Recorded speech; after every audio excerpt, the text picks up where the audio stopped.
위례 신도시 개발을 통해 성남시장 선거 자금을 댈 수 있겠다라고 생각했다는 증언을 법정에서 한 겁니다.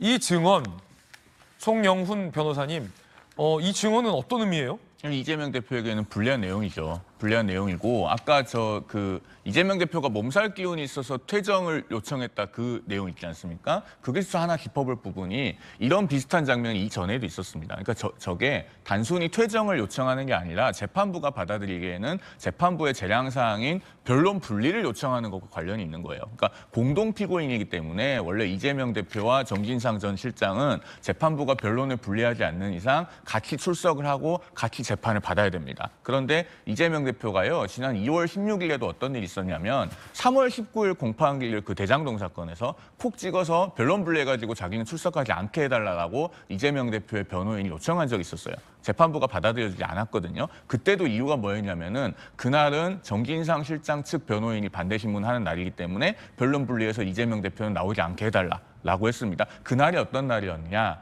유동규 전 본부장이 증인으로 나온 날이었어요. 그러니까 지금 그런 의도는 아니었을 거라고 저는 믿고 싶습니다만 이재명 대표 측의 태도가 마치 유동규 전 본부장이나 지금 우리가 보고 있는 남욱 변호사나 이렇게 이재명 대표에게 불리한 진술을 하는 증인들과는 법정에서 오래 마주치고 싶지 않아 하는 것 같은 태도로 비춰져요.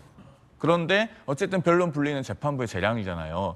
지난번에도 한 번 안 된다고 했는데 이번에도 감기 기운이 있어서 몸살 기운이 있어서 퇴정하게 해달라. 재판부는 나의 절차적 권한에 대해서 자꾸 왈가왈부하는 걸 본단 말이에요. 이재명 대표의 변호인이 이재명 대표를 좀 말려야 될 것 같아요. 이렇게 하면 본인의 재판에 별로 좋지 않습니다. 그래요?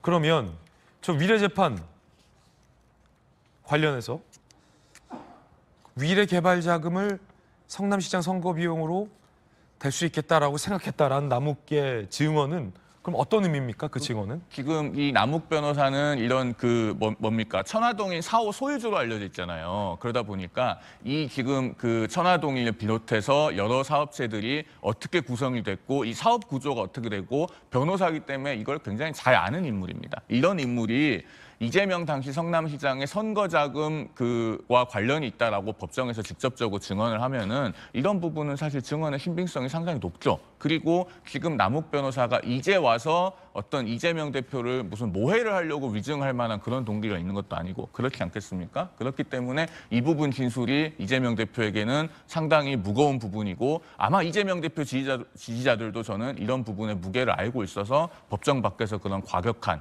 잘못된 행동을 했던 것이다. 저는 그렇게 봅니다.